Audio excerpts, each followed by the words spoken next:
ভালো আছি, ভালো থেকো। আদালতের নির্দেশে চিত্রনায়ক সালমান শাহর মৃত্যুর ২৯ বছর পর তার অপমৃত্যুর মামলাটি এবার নতুন মোড় নিল। সালমান শাহর মৃত্যুর ঘটনায় দায়ের করা অপমৃত্যুর মামলাকে হত্যা মামলা হিসেবে গ্রহণের জন্য নির্দেশ দিয়েছে আদালত।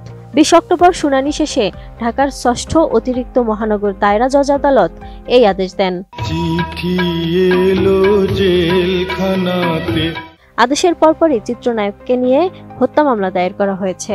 আর এই মামলায় অভিযুক্ত করা হয়েছে তার সাবেক স্ত্রী সামিরা হক সহ মোট ১১ জনকে। ১১ অক্টোবর মধ্যরাতে রাজধানীর রমনা থানায় এই মামলা করা হয়েছে। ২১ অক্টোবর রমনা জোনের সহকারী পুলিশ কমিশনার এই মামলার বিষয়টি নিশ্চিত করেছেন।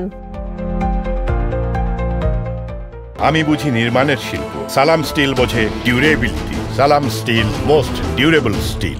বিষয়টি নিয়ে তিনি জানান, এজাহার মামলা হিসেবে মামলাটি নথিভুক্ত হয়েছে। ঘটনাটি তদন্ত করে পরবর্তী আইনগত ব্যবস্থা গ্রহণের কথাও জানান তিনি। আর মামলাটির এজাহারে আসামিরা হলেন সালমান শাহর স্ত্রী সামিরা হক, ব্যবসায়ী আজিজ মোহাম্মদ ভাই, লতিফা হক লুসি, চলচ্চিত্রের খলনায়ক ডন সহ আরও কয়েকজন। মোট অভিযুক্ত ১১ জনের পাশাপাশি উল্লেখ করা হয়েছে অজ্ঞাতনামা আরও কয়েকজনের নাম। অভিনেতা সালমান শাহ হত্যা মামলা পুনরায় তদন্তের নির্দেশ দিয়েছেন আদালত। তার মা নীলা চৌধুরী রিভিশন আবেদন মঞ্জুর করে বলেন, এ হত্যা মামলা চলবে। ঢাকার ৬ষ্ঠ অতিরিক্ত মহানগর দায়রা জজ জান্নাতুল ফেরদৌস ইবনে হক এই আদেশ দিয়েছেন। ১৯৯৬ সালের ৬ সেপ্টেম্বর ঢাকার ইস্কাটনের বাসায় ফ্যানের সঙ্গে ঝুলন্ত অবস্থায় সালমান শাহর মরদেহ উদ্ধার করা হয়। এরপর শুরু হয় দীর্ঘ তদন্ত যাত্রা, যা প্রায় ৩ দশক ধরে অপমৃত্যু মামলা হিসেবেই চলতে থাকে। পরবর্তী সময়ে পিবিআই তাদের চূড়ান্ত প্রতিবেদনে সালমান শাহ করেছেন বলে মতামত প্রকাশ করেন। তবে সালমান শাহর মা নীলা চৌধুরী শুরু থেকেই ওই প্রতিবেদন মানতে অস্বীকৃতি জানান এবং দাবি করে আসেন তার ছেলেকে হত্যা করা হয়েছে।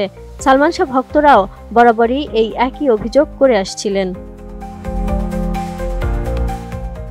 সালমান শাহ তার অসাধারণ অভিনয়, সুদর্শন চেহারা, আকর্ষণীয় ব্যক্তিত্ব ও সর্বমহলে গ্রহণযোগ্যতার জন্য অত্যন্ত জনপ্রিয় ও প্রভাবশালী ছিলেন, যা তার মৃত্যুর পরেও বজায় আছে।